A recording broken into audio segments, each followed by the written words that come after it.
As I said, there will be two members to whom I will be asking some of the questions related to their 25 years of journey. So I will show, as you know, who are they. So, हे बघा. Say hi. झोपू नका आहे म्हणा. So okay, तर मी आता तुमचे 25 वर्ष पूर्ण झाले, राईट? ओके, तर मी तुम्हाला काही प्रश्न विचारत, उत्तर द्यायचंय, द्या, नाही द्यायचंय तरी द्या, ठीक आहे? तर आता पहिला प्रश्न, तुमचे हे जे 25 वर्ष होते, तर हा जो एक्सपिरियन्स आहे, लाईक 15 तारखेला तुम्हाला 25 वर्ष कम्प्लीट झाले, तर कसा होता हा तुमचा पूर्ण अनुभव 25 वर्षाचा? कोणी उत्तर द्यायचं तो पण द्यायचं. हा, छान छान चांगलं वाटलं. चांगलं वाटलं एवढं म्हणजे छान वाटलं.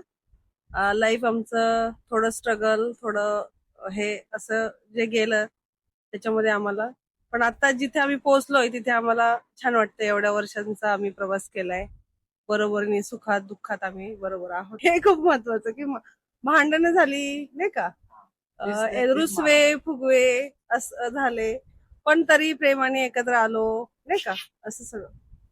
तुम्हाला काय म्हणायचंय का? मला खूप काय बोलायचे, हा, बरोबर. आणि शेजारी असल्यामुळे काही प्रश्न मला बोलताच येत नाही. तुम्ही बोलू शकता. आजपर्यंत जो आम्ही ह्याचा संसाराचा प्रवास केला, त्याच्यामध्ये सुरुवातीला थोडं थोडं म्हणजे खूपच स्ट्रगल करावं लागलं. त्याच्यानंतर 2 मुलं झाली, त्या मुलांसाठी अजून स्ट्रगल करावं लागलं. त्याच्यानंतर ते थोडे थोडे मोठे झाले, शाळेत गेले, शाळा शिकले, आता शाळा शिकून बाहेर पडले. तर आता आम्हाला जे गेले 25 वर्षामध्ये जे स्ट्रगल करून यांना लहानचं मोठं करावं लागलं, आणि त्याच्यात जो आमचा वेळ गेला, आणि त्या वेळेमध्ये आमच्या लग्नाचे 25 वर्ष कधी झाले हे आम्हाला कधी कळलंच नाही. आणि आमची दोन्ही मुलं, आता माझा एक मुलगा शिक्षण घेऊन बाहेर पडून जॉब करतोय, दुसरी मुलगी माझी 2 नंबरची मुलगी आहे, ती सेकंड इयर करते, पुढच्या वर्षी 3rd इयरला जाईल. आणि आत्ताचा प्रवास एवढा सुंदर आणि सुलभ आनंददायी आहे, हेच मी तुम्हाला सांगू इच्छितो. पहिलं इम्प्रेशन, पहिलं असं तुमचं दोघांच्या एकामेका बाबतीत काय होतं की तुम्हाला असं वाटलं की हा जोडीदार हवा, की बाबा अरेंज मॅरेज असो जे काय असो, हा जोडीदार हवा, एकामेका बाबतीत अशी काय गोष्ट हवी? आम्ही एकाच ठिकाणी चाळीमध्ये राहत होतो, तेव्हा आमचे घर शेजारी शेजारी होते. त्याच्यामुळं की ते तिकडे राहायचे, आम्ही इकडे राहायचो. मामाची मुलगी, मी दुसऱ्या मामाची इथं राहायचो. हे असं थोडं बोलता बोलता बोलता झालं. पण प्रेमाची कहाणी आम्ही तुम्हाला पूर्णपणे सांगू शकत नाही. तुझं तुझं फर्स्ट इम्प्रेशन की बाबा असं तुम्हाला असं काय वाटलं की हाच, म्हणजे आता समजा अरेंज मॅरेज मध्ये आपण बघायला गेलो, आपण बघतो पैसे, तसलं काही नाही बघितलं. ऍक्च्युली म्हणजे ओळख होती आमची, पण प्रेम असं म्हणतात असं काही first love at first sight वगैरे असं काही आमचं नव्हतं.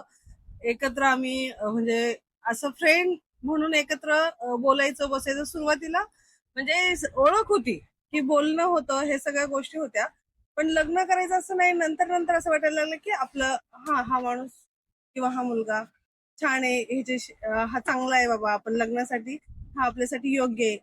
म्हणजे माझं विचारशील तर मला असं वाटलेलं तेव्हा की हा सोडून, किंवा आतापर्यंत मला गेल्या 25 वर्षात कधीच असं वाटलं नाही की हा सोडून दुसरा कोण माणूस भारी आहे.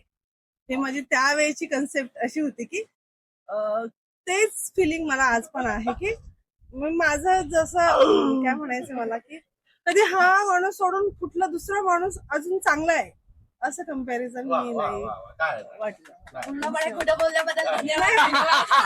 नाही, मी तुम्हाला हे आज खरं सांगतेय की मला कधीच असं वाटलं नाही की हा माणूस सोडून दुसरा कुठला माणूस खूप भारी आहे, किंवा आपण त्याच्याशी लग्न केलं असतं तर अजून आपलं चांगलं झालं असतं वगैरे, असं कधीच मला आतापर्यंत तरी नाही वाटलं. बोलते तर खरी मध्ये त्यांना जागेवर बरोबर लागतं.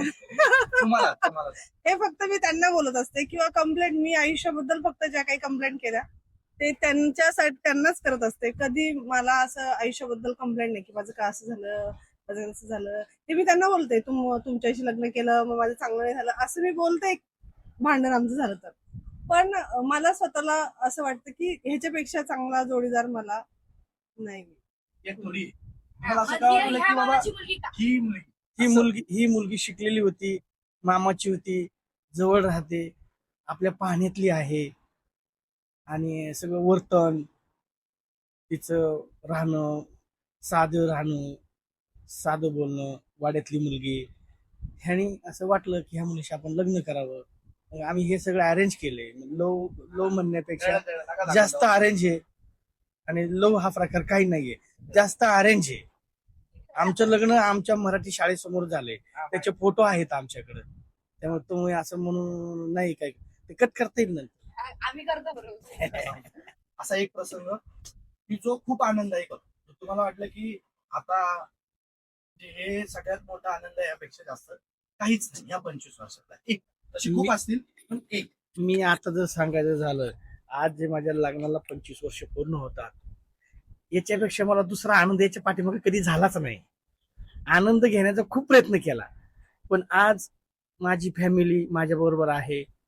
आम्ही सर्व, माझं कुटुंब माझ्या बरोबर आहे आणि आम्ही एवढे आता सक्षम आहेत की एखादी रूम लॉजिंगची भाड्याची घेऊन आम्ही राहू शकतो, खाऊ पिऊ शकतो, फिरू शकतो, गाडीला 5,000 डिझेल घालून हे सगळे एन्जॉय करू शकतो. तर आज आम्ही ह्या स्टेजला आहे की आम्ही हे सगळं करू शकतो. आम्हाला ह्या संसारामध्ये इथून पाठीमागं आम्ही आनंद घ्यायचा खूप प्रयत्न केलाय आणि केलाय पण पण आजच्या सारखा आनंद आम्हाला कधीच नाही झाला. माझा आनंदाचा क्षण म्हणजे मला आयुष्यात पहिले जेव्हा मला मुलगी झाली, हा. तो माझ्यासाठी खूप आनंदाचा क्षण होता. मुलगी झाली है ना? लड़की झाली. मुलगी झाली तेव्हा मला जो आनंद झाला तो माझा म्हणजे नाही का, मला असं खूप आपली एक कम्प्लीट फॅमिली झाली आणि मुलगी झाली तेव्हा मला सगळ्यात जास्त आनंद जो झाला तो सांगू शकतो ते नाही टाकलं. म्हणजे ऍक्च्युली मी मला जॉब जे आवडतं मी बोलत असतो. मी जॉब करत होते आणि जॉब करण्याशिवाय म्हणजे त्यावेळेची कंडिशन अशी होती की जॉब करण्याशिवाय मला म्हणजे पर्याय नव्हता. तर माझं मत होतं की 2-2 मुलं सांभाळून त्यांच्यासाठी आपण इकॉनॉमिकली किंवा वेळ पण देण्यासाठीच फायनान्शियली किंवा सांभाळताना पण जर पैशांचा जरी प्रॉब्लेम वेगळा असला तरी सांभाळताना असं काय त्रास होतो ना, दोघांना ऍडजस्ट करू शकत नाही. म्हणून एकच मुलगा असावा किंवा जो झालाय, मुलगी जरी असली असती तर मला काही विषय नव्हता, पण एकच अपत्य आपला असावं असं वाटत होतं. पण नंतर असं झालं की बाबा दुसरी मुलगी झाली तेव्हा मग मला असं वाटलं, जेव्हा ती झाल्यानंतर जो मला आनंद झाला तेव्हा असं वाटलं की नाही आपण एकच अपत्य ठेवत म्हणजे बाबा एकच अपत्य असलं असतं तर आपण तेवढं आनंदी नसलो असतो. जेव्हा मुलगी झाल्यानंतर तो मला आनंद जास्त विशेष वाटला. आवंती जन्माला यायच्या अगोदर जे आम्ही स्ट्रगल करत होतो आणि जशी आवंती जन्माला आली, आवंती आल्यापासून 2006च्या नंतर जी आमची प्रगती झाली किंवा मुलगी ही एक आपण म्हणतो ना, मुलगी झाली, प्रगती झाली, मुलगी आली, लक्ष्मी आली घरी, तर तेव्हापासून आमची प्रगती झाली. इथून पाठीमागा आम्ही कधीच माग वळून पाहिलं नाही. त्याच्या अगोदर खूप आवंतीला घेऊन दवाखान्यात घेऊन गेलो होतो ना, ह्या दवाखान्यात घेऊन, तर त्या आवंतीला मला चालत जाण्यासाठी पैसे नव्हते. कुंदननगरला 3.5 रुपये तिकीट होतं, माझ्याकडे पैसे नव्हते. बाळा ते घेऊन मी चाललो होतो, फिरत ते सगळं बोलले, साहेब मुलगी झाली, पेढे द्या. साहेबाच्या खिशामध्ये 5 पैसे पण नाहीये. पण ज्या दिवशी आवंती माझ्या जन्माला आली तर त्याच्या नंतर आम्ही कधीच पैसे पाण्यासाठी कुठल्याच गोष्टीसाठी माग वळून नाही पाहिलं. हा, रडशील. नको, रडशील. खरंच आहे ही खरी परिस्थिती आहे. रडू नको आवडती. तुला तर 500 रुपयाचे इंजेक्शन पण नाही दिलं काय वेळीच. तुमच्या दोघांमध्ये पहिल्यांदा आय लव्ह यू हे कोणाला म्हणाल? त्या कधी म्हणालेच नाही 25 वर्षात. म्हणालो ना, मीच म्हणालो असेल सगळ्यात पहिलं. हा. तुम्हीच म्हणाल. आता 25 वर्षापूर्वी काय म्हणलो ते नाही एवढं सांगतात, पण म्हणलो असेल तर मीच म्हणलो असेल. ते लेडीज म्हणलं असेल, पण एवढी क्रेज नव्हती त्यावेळेस. लव हे ते पण जास्त करून ओळखीचे आहेत बुवा, चला तिथे मुलगी आहे, चला ठीक हीच आवडली, हीच करायची, असं होतं पूर्वीचं. लव हा प्रकार नव्हता, ऍडजस्ट काही केलं नव्हतं. म्हणजे काय ऍडजस्टमेंट केली तुम्ही एकमेकासाठी तुमच्या त्या 25 वर्षात? आपण बोला बोला. पण ऍक्च्युली जेव्हा माझं लग्न झालं तेव्हा मला जग फारसं माहित नव्हतं. मग त्याच्यानंतर कळालं की म्हणजे माणसं कसे, त्याच्यानंतर मला वाटतं मी घरातून बाहेर पडले, जॉब करायला लागले, म्हणजे जे काय आयुष्य कळालं ते लग्नानंतरच कळालं. आणि म्हणजे ऍडजस्टमेंट म्हणजे कसं की प्रत्येकाचा स्वभाव, म्हणजे माझं आणि डोळ्यातून पाणी यायला लागलं. माझं स्वतःचं मत असं आहे की रडत नाही, डोळ्यातून पाणी यायला लागलं. एक सारखं बघितलं ना की असं होतं. दोन दोन माणसं एकत्र आले म्हणजे दोन माणसं हे भिन्न भिन्न स्वभावाचीच असतात. हे माझं स्वतःचं मत आहे की जेव्हा कुठली माणूस म्हणजे नवरा बायको, सासू सुना, बहिणी बहिणी, भाऊ भाऊ हे वेगवेगळ्या स्वभावांचे असतात. समोरच्याला ऍडजस्ट करावंच लागतं. सुरुवातीला अगदी सुरुवातीला छान छान वाटलं, नंतर असं वाटलं की नाही का, अरे हे तर वेगळंच आहे काहीतरी, असं कसं काय स्वभाव आहे, असं वाटताना मग आपण जे समजतो आणि असतं तसं थोडंसं वेगळं असतं. मग सुरुवातीला मला ऍडजस्ट करायला थोडासा वेळ गेला, पण नंतर लक्षात आलं की नाही, माणसं हे वेगळेच असतात, आपल्यासारखी सेम झेरॉक्स कॉपी तर कुठे भेटणार नाही. मग आपण त्यांना ऍडजस्ट करून किंवा त्यांनी आपल्याला ऍडजस्ट करून, स्वभाव वेगवेगळे पण आमचा एक बऱ्याचशा गोष्टी कॉमन पण आहेत. जरी आमच्या काही गोष्टीमध्ये भिन्नता असली तरी बऱ्याच गोष्टी कॉमन आहेत. मग मी ते कॉमन घेऊन, आणि माझं बाय नेचर असेच आहे की आता जरी मी रडले तर थोड्या वेळाने माझं डोक्यामध्ये असं असतं की आपला एक क्षणही वाया घालवायचा नाही, आयुष्यातला प्रत्येक गोष्ट आनंदाने जगायची असं. मी आनंदच जगतो नेहमी, मी कधी दुःख मानलं नाही. एक मिनिटात होतं. हो मग हा, त्यांचा मला हा स्वभाव फार आवडतो, विशेष अंडरलाईन की त्यांना मी म्हणजे ते दुःखात नसतातच. म्हणजे मला कधी कधी कधी असं वाटतं की आपण कधी कधी डिप्रेशन मध्ये जातो, आपल्याला कधी कधी काय वाटत नाही. हे मी गेल्या 25 वर्ष त्यांचं बघितलं नाही की ह्यांना कुठलं दुःख झालंय, नाही का, कुठल्या ह्याच्यामध्ये टेन्शन मध्ये आहेत, कुठला त्रास आहे ह्यांना, असं मला त्यांच्या बाबतीत कधीच वाटलं नाही. तुम्हाला चिकाते नाही अं? है की नाही? मग दिखाते हे, तू तू होतीस म्हणून मला काही भीती नव्हती, म्हणून मी काही टेन्शन घेतलं नाही. सगळं टेन्शन तिनेच घेतलं, म्हणून मी टेन्शन फ्री राहिलो आणि इथपर्यंत पोहोचलो. अरे अरे रडू नको, रडू नको. ठीक आहे. अरे रडू नको. रडला चालू आहे. टिश्यू पेपर मी म्हणते ही आजीची काय काय इथे हा हे घ्या. ठीक आहे. आम्हाला आमच्या पुढच्या आयुष्यासाठी फायनान्शियली, इमोशनली पुढे जाण्यासाठी, लग्नासाठी किंवा इन केस ऑफ लव्ह यामध्ये तुम्ही आम्हाला किंवा कुठल्याही लाईफच्या पुढच्या याच्यासाठी तुमचा आमच्यासाठी असणारा एक सल्ला काय असेल? मी तुम्हाला तुमच्या लाईफसाठी किंवा लाईफ सेटल होण्यासाठी मी तुम्हाला उत्तम प्रकारचं शिक्षण दिलं. आमच्याकडे पैसे नसताना, आमच्याकडं आर्थिक अडचण असताना आम्ही तुम्हाला जास्तीत जास्त शिकवण्याचा प्रयत्न केला. त्या प्रयत्नानंतर आम्हाला यश आलं की आमचे मुलं शिकले आणि शिकून बाहेर पडले, चांगला जॉब लागला. इथून पुढं पण अजून प्रगती करावी, अजून शिकावं, अजून वेगवेगळे कोर्सेस करावेत. पुढच्या जीवनामध्ये, लाईफस्टाईलमध्ये तुम्हाला खूप पैसा मिळो यासाठी आम्ही तुमच्यासाठी खूप प्रयत्न केले, अजूनही करू आणि करणार आहे. माझं असं आहे की पहिल्यांदा तुम्ही माणूस म्हणून छान जगावं. पैसे, प्रगती ही तर होतच असते, पण पहिल्यांदा तुम्ही माणूस म्हणून माझ्या मुलांनी चांगलं जगावं. दुसरी गोष्ट, प्रेमाचं म्हणत असाल तर जोडीदार तुमची चॉईस असेल, तुम्ही छान, आम्ही जसे 25 वर्ष काढले तसे तुम्ही पण असेच 25 वर्ष काढाल, असा जोडीदार चॉईस करा जो तुम्हाला आनंदी ठेवल. मेन म्हणजे तुम्ही सुखी राहिलं पाहिजे. जो जोडीदार निवडाल तो तुम्ही आनंदाने स्वीकारला पाहिजे, त्याच्याशी लॉयल राहिलं पाहिजे, शेवटपर्यंत त्या सगळ्या गोष्टी कडेला गेल्या पाहिजे.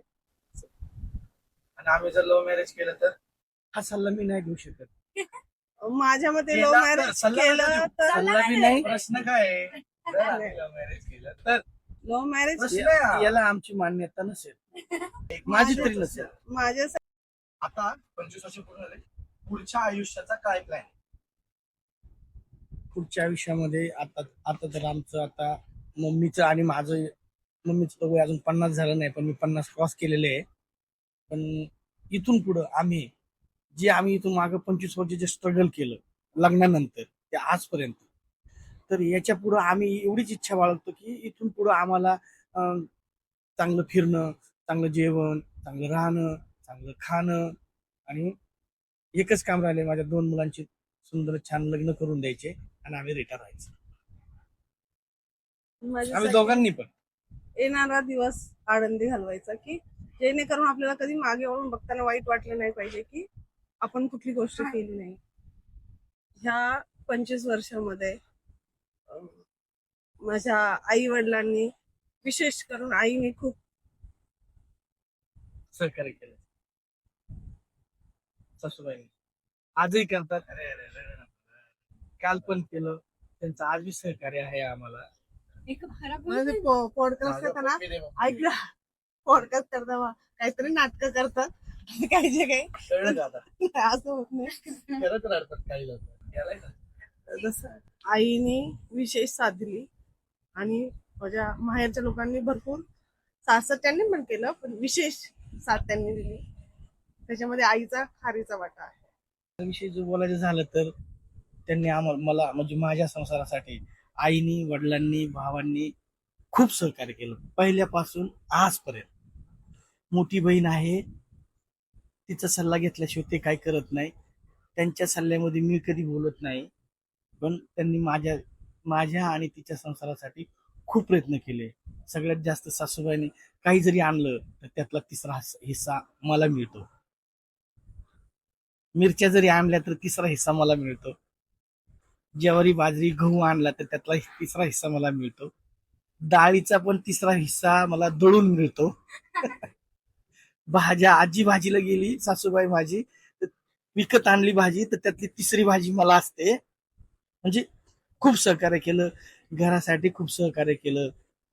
म्हणजे त्यांचा आमच्या घरासाठी खारीचा वाटा आहे.